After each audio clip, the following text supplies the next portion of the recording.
What are the advantages of using a template? We can left double click on our template, which will open a new document. We know it's a new document because of the name at the top. Then we can simply create a new document. Format it how you wish. Continue making the document. We can go back to our template, left double click, make another new document.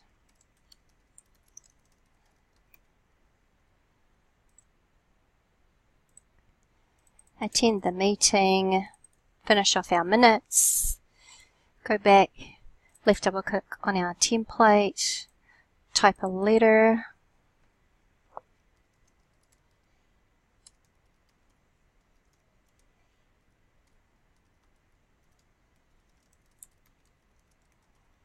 finish our letter. So no matter what we're making, whether it's a letter, 18 minutes,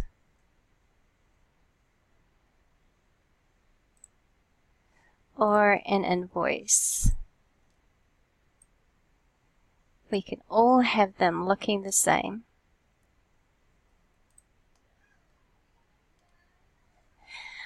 Using a template is time efficient and it's also consistent. We know that we're sending out documents with the same look and feel, representing our company. So that's the advantage of using a template. Thank you.